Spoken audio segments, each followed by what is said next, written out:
আগের ভিডিওতে আমি দেখেছি কিভাবে আপনারা নিউজিল্যান্ড যাবেন এবং নিউজিল্যান্ড যেতে কত টাকা খরচ পড়ে, বেতন কত, সবকিছু বিস্তারিত আমি দেখেছি ভিডিওটির মাধ্যমে।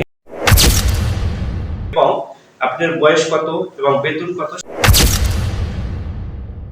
সবকিছু কিন্তু আমি দেখেছি। তো আজকে আমি আপনাদের যেটা দেখাবো, আজকে দেখাবো আপনি যে নিউজিল্যান্ডের যে ভিসা পেয়েছেন সেটি কি বৈধ না অবৈধ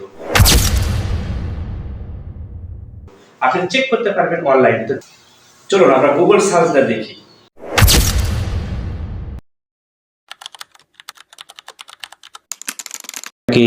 NZETA ট্যাটারসেক লেখার পর আপনার এই ধরনের ওয়েবসাইট পেয়ে যাবেন। এখানে এই ওয়েবসাইটে প্রবেশ করার পর আপনি দুটি অপশন দেখতে পাবেন, একটি হচ্ছে নো আর ইয়েস। এখানে বলা হয়েছে do you have an NZETA reference number, অর্থাৎ আপনার যে ভিসা নম্বর আছে কিনা, অর্থাৎ আপনার স্লিপের যে নম্বর সেটা আছে কিনা। যদি না থাকে তাহলে আপনি পাসপোর্ট দিয়েও চেক করতে পারবেন। যদি আপনার নম্বর না থাকে তাহলে, অর্থাৎ আপনার ভিসা নম্বর না থাকে, ভিসা স্লিপের নম্বর না থাকে, তাহলে নো দিবেন। আর যদি থাকে তাহলে ইয়েস দিবেন। তা ইয়েস দিলে কি হবে, এখান থেকে আপনার যে নম্বরটি সেটি এখানে দিয়ে দিবেন। আপনার রেফারেন্স নম্বরটি, এরপর পাসপোর্ট নম্বরটি আপনাকে দিয়ে দিবেন। তারপর আপনার যে দেশের নাগরিক সেই দেশের এখানে দিয়ে দিবেন। আর যদি আপনার না থাকে তাহলে নো দিবেন। একই ধরনের অপশন চলে আসবে, এখানে আপনার পাসপোর্ট নম্বর দিবেন এবং আপনার যে ন্যাশনালিটি সেটি দিয়ে দিবেন, বাংলাদেশে দিয়ে দিবেন। এখানে যদি ইন্ডিয়ার হয় ইন্ডিয়া দিয়ে দিবেন।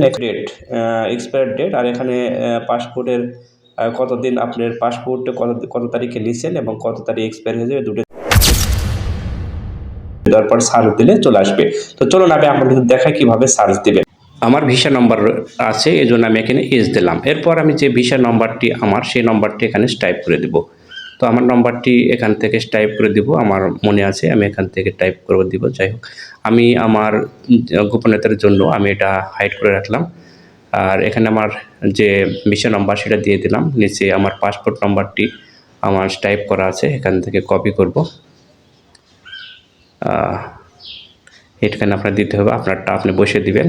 আর আমি আমারটা দিয়ে দিচ্ছি, এখানে আমি দিয়ে দিচ্ছি। এরপর আমার এখান থেকে আমার ন্যাশনালিটি, আমি বাংলাদেশে সেহেতু আমি বাংলাদেশটা ধরে দেবো। এখান থেকে আপনারা অবশ্যই এটা পড়ে নেবেন, পড়ে আপনি দিয়ে দিবেন। যদি বাংলাদেশ হন বাংলাদেশ দিবেন, ইন্ডিয়ার হলে ইন্ডিয়া দিবেন। যে দেশের আপনার পাসপোর্ট সেই দেশে দিয়ে এখানে সার্চে ক্লিক দিবেন।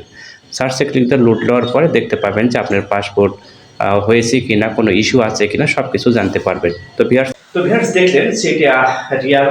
আপনার এইভাবে আপনি চেক করলে আপনার যে ভিসা পেয়েছেন এটা অরিজিনাল না নকল আপনারা দেখতে পাবেন। এবং আপনার সঙ্গে কি কি ডকুমেন্টস লাগবে, কোন কোন দেশ ভ্রমণ করা লাগবে এই নিউজিল্যান্ড আসতে গেলে, সেগুলো আপনি এই ভিসা চেকিং এর মাধ্যমে জানতে পারবেন। তো ভিসা চেকিং এর মাধ্যমে আপনারা অনেক কিছু চেক করতে পারবেন।